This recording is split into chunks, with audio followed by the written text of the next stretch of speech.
Hey, Jeannie Lynch coming to you today. So excited. Today's the day that I start a 3-part mini series. So for the next 3 weeks, I'm going to bring in 3 different mediums. Okay, here they are. I'm going to introduce you to them now. And we're going to dive deep into this work of mediumship. So let me set this up before you click out because you're a naysayer or you don't believe in communication with the other side, or worse than that, you think this is the work of the devil. Okay, so stay listening because here's what I'd like to propose to you. Can you open the door a little bit to the idea that we have this gift? And here's a real question.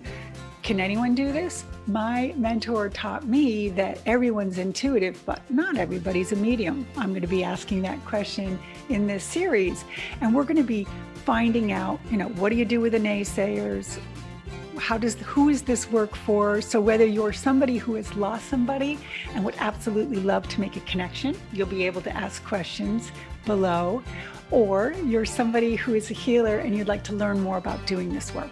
And you naysayers, I'm interested in talking to you the most because hopefully you will find what I have understood, which is this is beautiful work and it certainly is of the light.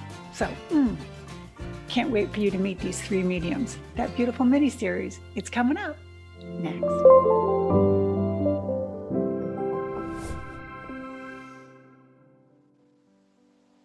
So the following questions are going to be asked to the following 3 guests, and I can't wait for you to hear their answers.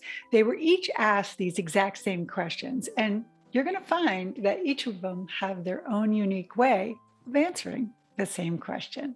So let's get right into it. My first question today to each of you is, how did you get started doing this mediumship work? And tell us a little bit about you and how you bring this work to the world. But on 9/11, as my husband and I watched the towers burn, I looked at him and said, I need to do this work full time. People need to know there are other answers out there.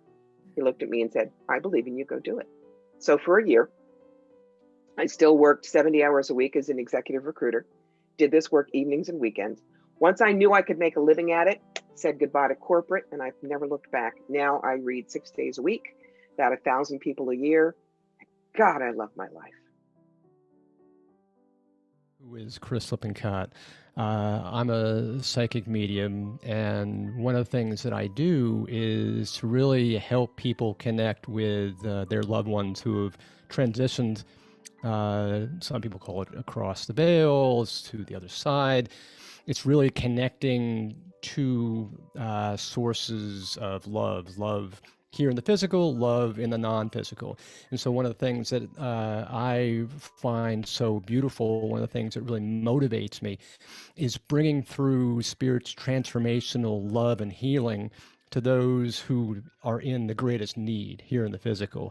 And I find that one of the most important things is to really be of service to people who are in the non-physical, and be of service to people who are here in the physical, who have that need, because it's really what I'm finding more and more, especially in the era we're in right now, is that healing that we all need. And that's really what's coming through with the strongest energy. So I'm here to really help people receive that love, receive that healing. And that's kind of one of the things that I find myself doing more and more. And that's why I love doing it. And that's who I am. Hi, everyone. My name is Maria Gonçalves. I am a professional psychic medium, an intuitive tarot teacher, and an author. I provide readings to people. So if you'd like to book a mediumship reading or a tarot reading, I'm available. I also teach mediumship beginner development circles. And I am launching for the second time my intuitive tarot course program for those that want to dive deeper within the tarot. My second question is, could you give us the backdrop story of how you got into this work? Okay. How I got started. This is what I call my 30-second elevator speech. When I was 9, I read a book called The Witch Family by Eleanor Estes. And instead of thinking, ooh, that's scary, or ha, ha, ha, I thought, and your point is, I knew there was magic in the world. I wanted to go find it. Fast forward to 1973, when I was a senior in high school, and yes, that does tell you how old I am. I was working at Spencer Gifts. They had the James Bond 007 tarot deck, and I bought it. I mean, we were all hippies then. We had our elephant bell bottoms, our fringe jackets, and our decks. 5 years later, everybody else had moved on to roller skates and disco balls. I was still reading the cards. They fascinated me. So for 20 years, I read for friends, learning to keep my ego out of the way and be a clear channel for the information. All of a sudden in 1994, I could do hands-on healing and talk to dead people with no training. That's when Spirit handed me my draft notice and said, hello, you're working for us. Is probably very similar to many other people's stories. You know, like others, I was aware of spirit since I was a child, but it really wasn't until I was an adult that I fully developed my mediumship abilities.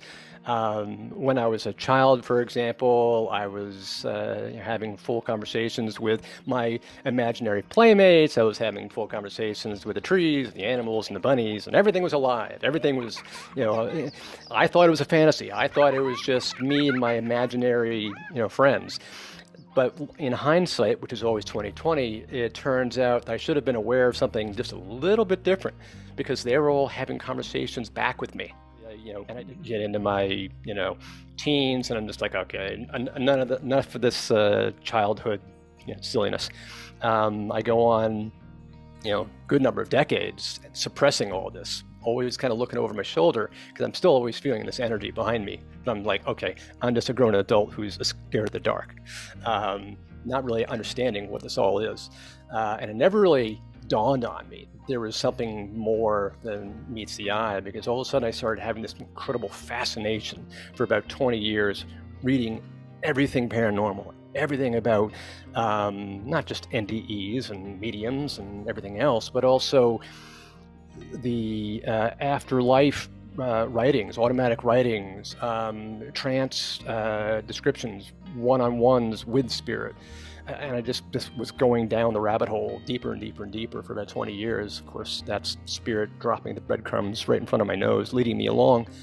And it wasn't until, I was in finance, so I was just getting really rational. I was like, oh yeah, well, none of this craziness for me. But it turned out that I was getting so stressed out in my job that I had to search for something that was going to solve my stress. So I turned to meditation. I'm like, okay, maybe this thing will work, right? And I finally found something that I didn't find, off, into the la la land. I found something that I could relate to. I'm doing this every day for about 10 or 15 minutes, thinking nothing's going to happen. I'm like, all right, I just want to calm down. But at the end of 12 months of doing this every day for about 10 or 15 minutes a day, just for relaxation, in my man cave. Every guy's got to have a man cave. And I'm like, what's happening? I'm getting deeper and deeper in this meditation. Suddenly, 4 spirits appear in my mind's eye, 2 to my left, 2 to my right, and the one all the way to the right, big energy, was sending like this huge beam of energy straight through my chest, out through my back. I'm like, okay, I know I'm not asleep. And all of a sudden, I'm feeling this intense feeling of love that I couldn't even fathom. It was like beyond my comprehension.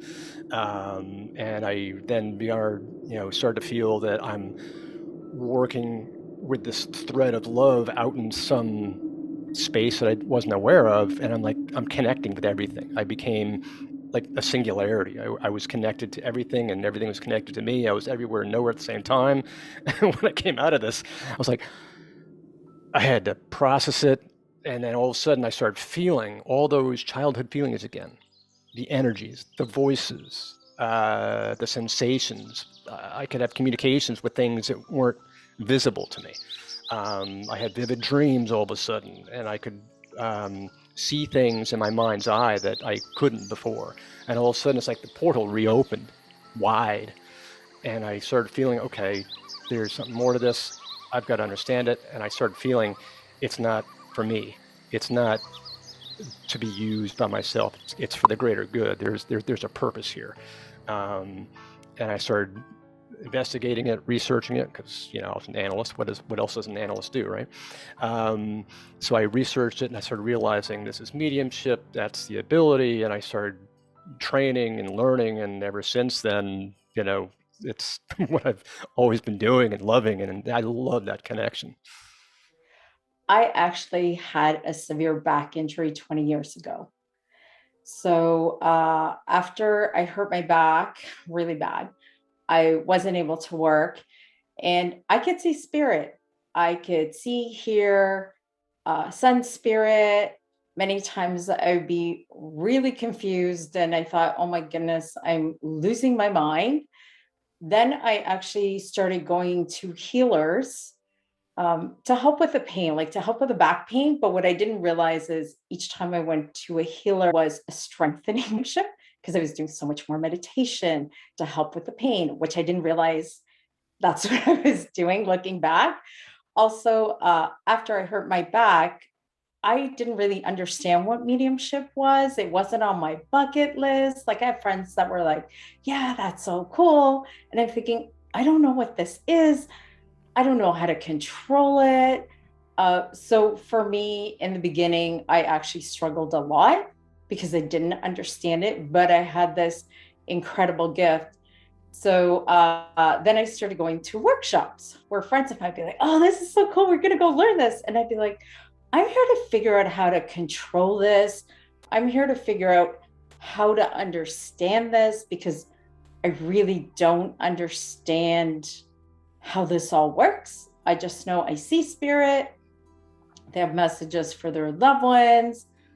And so that's how that happened. And I actually, because of the back pain that I had, I actually got into becoming a Reiki master. So I got into the healing modalities. Then I got really deep into meditation, because that was all to help with the pain. And like I said earlier, little did I know what I was actually doing was strengthening my abilities. So that is my story of how I ended up becoming a medium, and I wouldn't take it back. But the interesting part is, in the back of my head, I was like, you know what? When I retire, I'm going to explore this. This sounds interesting. Don't really understand it. But obviously, spirit was not going to wait for me and had other plans. So yeah, so then that's my journey into mediumship. Third question. What do you say or do with the naysayers? When you're a skeptic, I absolutely love that, actually, because you're not a cosmic muffin. What's a cosmic muffin? Someone who says, oh, Mercury's retrograde today. I'd better stay in bed. Nothing's going to go right. Oh, please get a grip. So also, a lot of people don't know, how do I tell if a psychic is any good? How can I stay safe? How can I avoid what I call the Madame Hoo-Ha's and the Swami Swalandas? Well, that is why I wrote this. It's called The Psychic Yellow Brick Road, How to Find the Real Wizards and Avoid the Flying Monkeys. And no, it does not say I'm the only good person in the world. I don't care if you never come to me. Yeah. If you read that book and you feel safer, all of us look better. So what do I think about the naysayers? Well, I've got to understand that it's perfectly normal to be a skeptic, because I came from that realm myself. I was a complete materialistic, agnostic, skeptical person who thought everything had to be proven. Everything had to be tangible. So I came from that realm myself. And it wasn't until I had that reawakening, when the portal reopened to me and I started doing my own explanation, my own research into it, I started realizing there's more to it. And being the analytical guy that I still am, I had to start searching for the scientific background to it. So I started learning quantum physics. Not that I'm any brainchild about quantum physics, but I started realizing that there is a scientific explanation for everything. The science is actually explaining all the background as to why spirit does exist. Heck, we had Albert Einstein talking to us 150 years ago about the fact that energy can either be created nor destroyed. It can only change form. And quantum physics is showing us that you've got 99.999999% of everything in existence is empty space that is energy that vibrates at different frequencies. So you and I are at different frequencies, and you can feel that when you go into a party. You can feel that when you go into a room. You can understand where people are happy and joyous and positive and laughing. And you can also feel the vibration when people are arguing and in a really bad mood. That's just vibration. That's the energy. And spirit's no different. Spirit is just the energetic vibration of a person who used to exist in the material in the dense, low vibration state, but no longer has that physical capability of the skin and bones that you and I still do. Love that question, because I'm actually come from a Roman Catholic background. So it was hard in the beginning. I think passing the messages of the loved ones when you feel it's appropriate. I don't think it's okay to go around giving messages to people if they're not comfortable, because then all of a sudden it's like, what are you doing? And it makes them feel uncomfortable. So I've learned to let go of the judgment, because it was really hard in the beginning. I did a lot of, hey, guess what I do? Don't tell anybody. A lot of hiding, because I was so terrified of the judgment. Because it's hard. It's hard when you grow up Roman Catholic, and it's the work of the devil. So you're having this inner dialogue with yourself, this inner fight. What am I doing? Is this good? Is this bad? I don't understand it. And then you just get to a point where it's who I am. I'm not hiding anymore. And if you can accept me for who I am and with my gifts, that's great. And if you're a naysayer and it's not your thing, that's okay too. And you know what? We can talk about other things.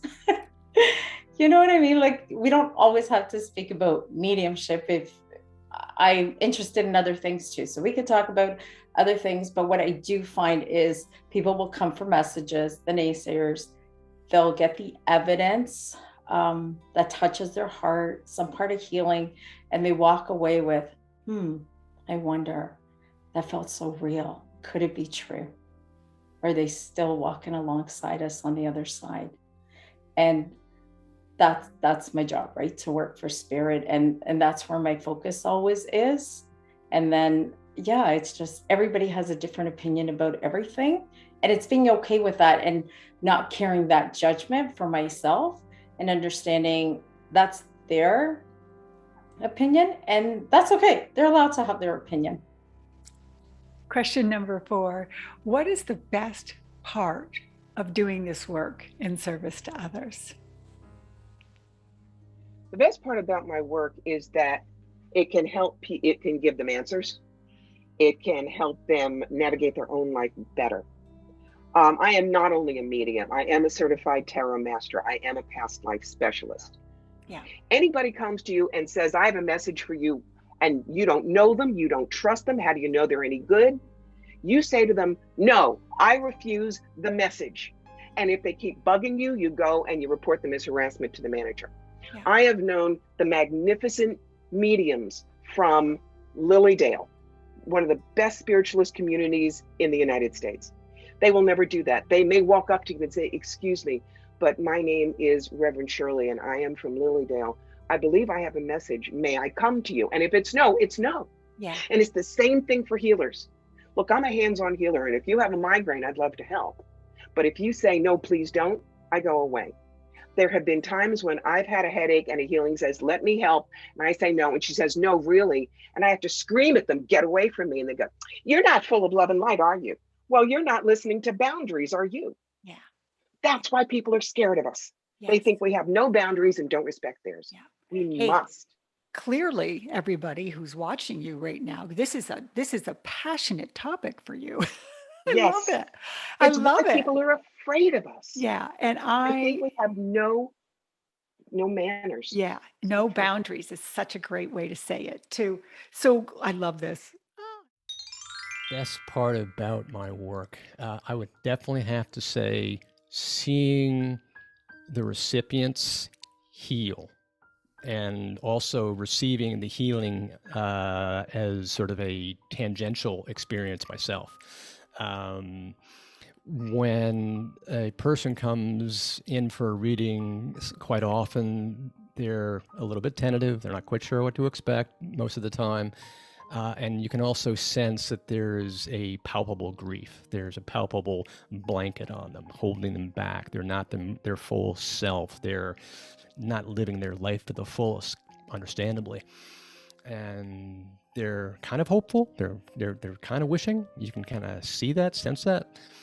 And then all of a sudden, when you start bringing through their loved one that they were really hoping to hear from, you can start to literally see them coming closer and closer to you, and getting that connection and feeling that connection, and getting more excited and getting more hopeful and saying yes, and they're understandably acknowledging all the evidence that Spirit's bringing through.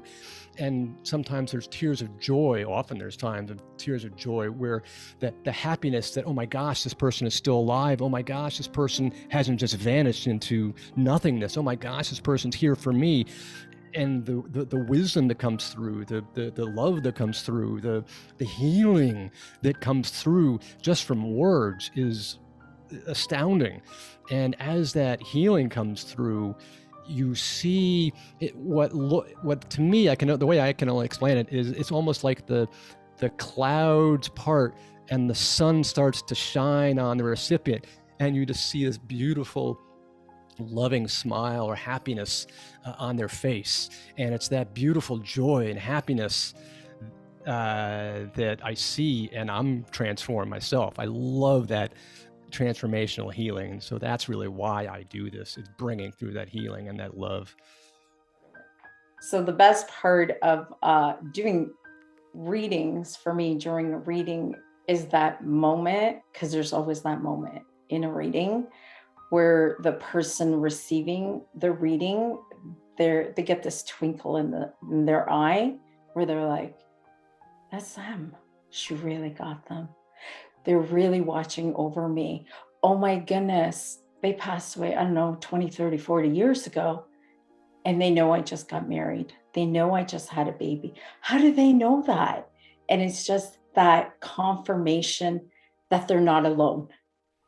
And that touches my heart, because it's in that moment that I know I'm doing what I was meant to do with my life, and to pass those messages that needed to be passed for their loved ones. And then to be so humbled, because you know what? Spirit picked me to deliver that message for their loved one.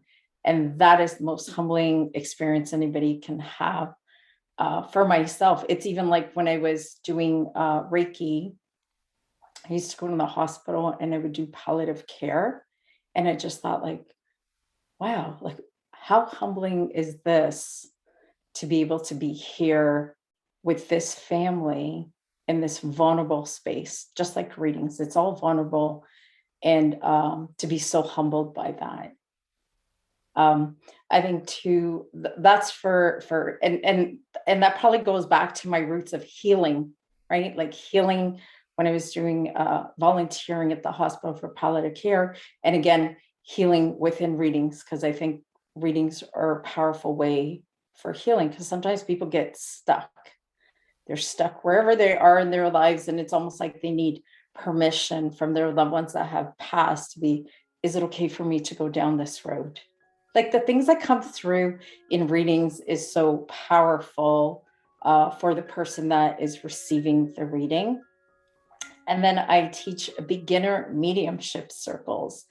And I love beginners, because that is where you watch their eyes light up and they're like, oh my goodness, I connected with their loved one and I actually got a message for them that was healing. And I not tapped in, like their loved one gave them a memory, and they're like, I was able to connect with that memory and share. And to watch students light up, because they're so, and all they need is just one piece of evidence, one connection. And that's confirmation for that student to know, hey, I'm on the right path. hey, this isn't so hard. This is easy. I'm open to passing the messages from our loved ones in spirit to the person before me. So what I've begun to do in my mediumships, beginner mediumship circles, which I think the students are having lots of fun, is I bring in guest sitters, because then they don't know them. So it's like, surprise, somebody new. We're going to try a different exercise. And then I always let them know it's an experiment. We'll see what we get. And then too, don't forget, spirit's really smart. Our loved ones are smart. They already know we're going to have that exercise that day. They already know I'm going to ask them to do something. And they already know who's coming that needs to receive that reading. Like, if you start thinking about how smart, brilliant, the whole way the world works and the spirit world works, it's like, it's just, it's mesmerizing, I think. And then it makes you fall in love with the living and with the spirituality and with the whole, yes, they're not here physically. Anybody that receives a reading should always leave more empowered than when they got there. Because when they get there, many people are vulnerable, sad, confused, hurt, scared, like they have all these emotions. And as a medium, you're holding space for people. So you need to make them feel safe. And then we always do an offering to spirit, setting the intention. What's the intention? Why are, for their highest healing? What are the messages that they need to hear to help them move forward? How can I empower your loved one through this reading? And it's amazing to watch that transformation within an hour when somebody arrives.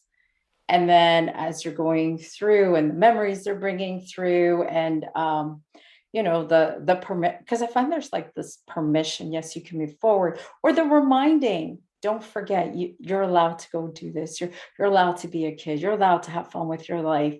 You're allowed to let go of the grief. You're allowed to experience joy. And it's just the transformation within an hour, whether people realize it or not, it's like having tea with your loved ones. I think it's an amazing gift to be able to be a part of that 1 hour of somebody's life. Question number 5.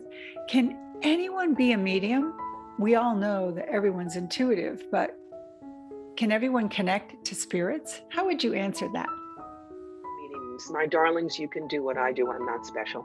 And we need more of you. There are 9 billion people in the world, and I can't read them all. You are more than welcome.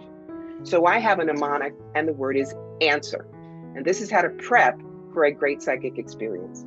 You accept responsibility for your part in the session. No pop quizzes, no comparisons. State your intentions clearly. Widen your horizons, evaluate your information, and then respond to the universe. You may want to speak to Aunt Sally, but if Uncle Don is the one who has the important message for you, Uncle Don is going to say to Sally, excuse me, and move forward. That doesn't mean that your meeting is bad. Now, the other thing to remember, please, please, please, we are not 100%. Even the best of us are only 85% accurate. The only one 100% accurate is God, and he's not doing mediumship sessions this week. So just because your medium is honest and says, I'm sorry, but I'm not getting your person, it doesn't mean that your person doesn't love you, and it doesn't mean that the medium is bad. It just means you're not making the phone connection right now. We're all wired like the same tract house. The way I also explain it is we all have 10 fingers, okay? All of us can pick out chopsticks. Some of us desire to really get good. So we practice, we do scales, we learn to read music, and we're competent. 1 in 30 million is Elton John, but we all have 10 fingers. What is the difference between being a psychic and being intuitive and channeling or being a medium? I'm confused. But Good. all mediums are psychic, but not all psychics are mediums. Explain that. Psychic means you're using your sixth sense, and it doesn't always mean it's predictive. Okay. I use the term intuitive because it scares people less than psychic. Okay. Okay. But it's just like I explained, there's a difference between mediumship and channeling. Mediumship is specifically you're getting somebody's dead Aunt Sally. Channeling, Jane Roberts channeled Seth. Esther Hicks channels Abraham. Ronna Herman channels Archangel Michael. They are channeling other entities with messages, and that's completely valid. But mediumship is specifically to talk to the dead. Got it. Got it. So fascinated as I was researching more and more of that. There are people out there that only think 1 in 4 people are psychic, or 1 in 5, or 1 in 10. And I'm like, we're all born like this. Psychic just means your intuition. Everybody has an intuition. So it's just learning to trust your intuition.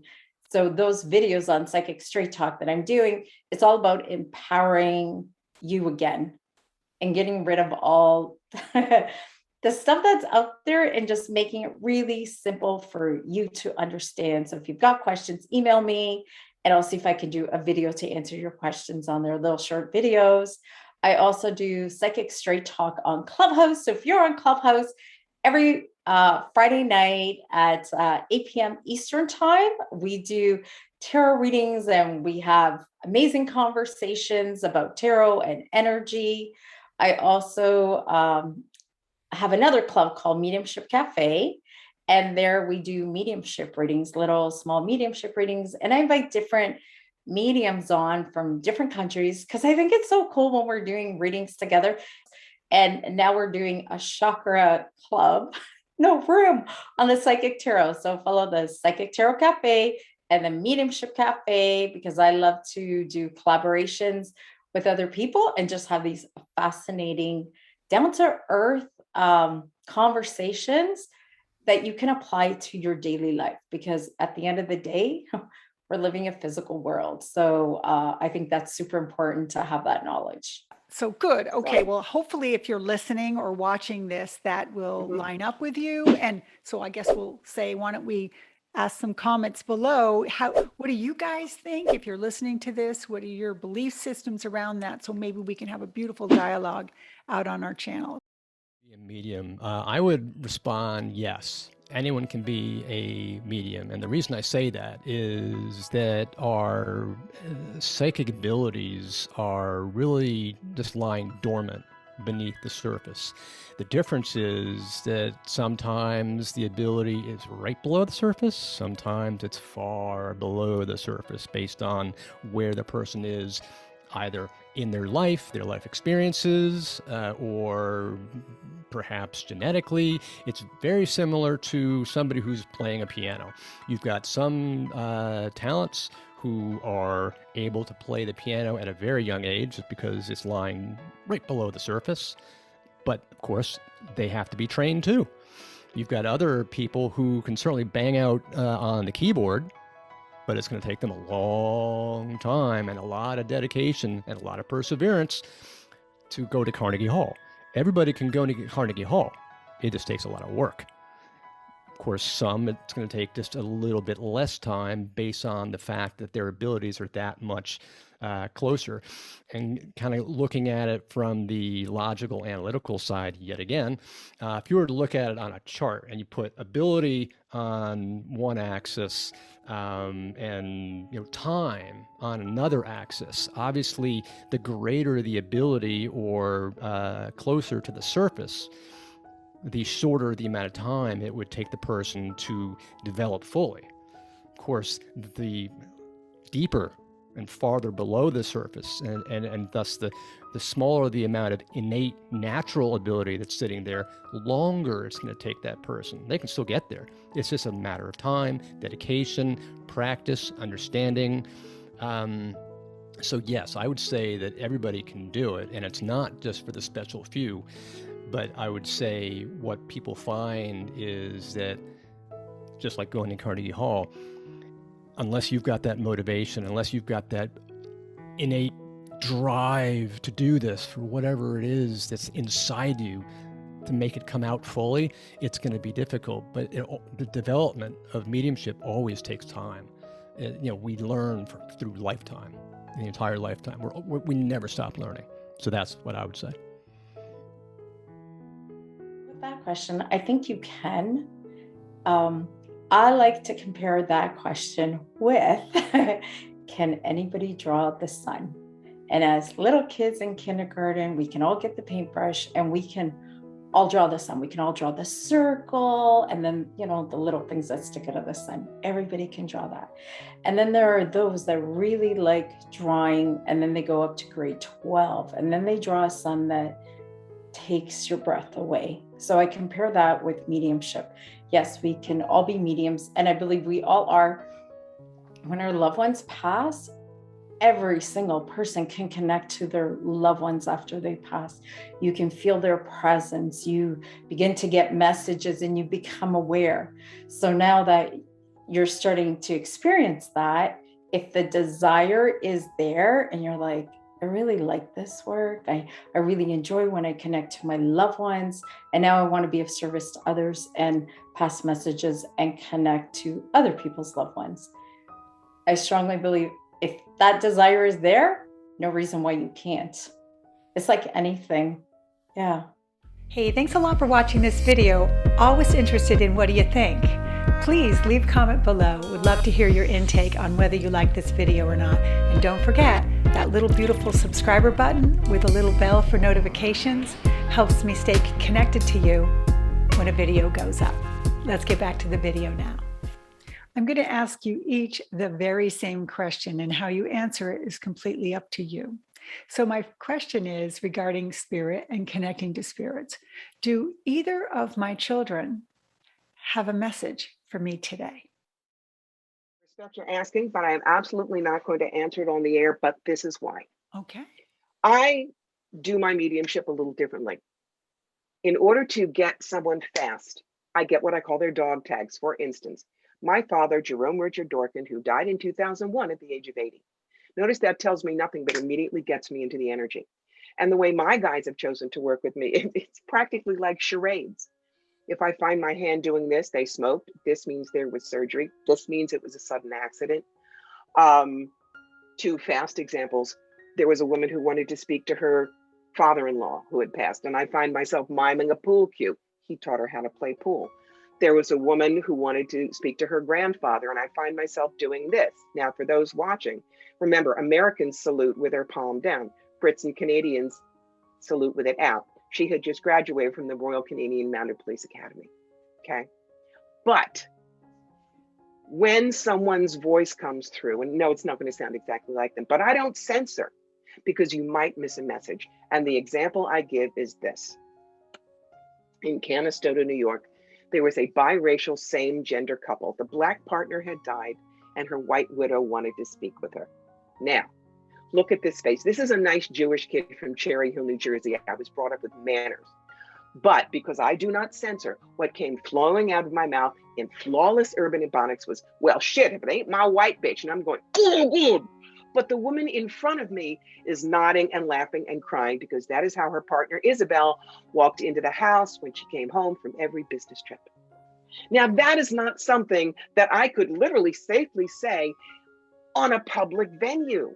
It's wrong, it's cruel, but one-on-one, I could do that. So I don't censor. Yeah. So mediumship, absolutely, I would do it one-on-one, but never in public. Okay, so I love this. So help me with the idea.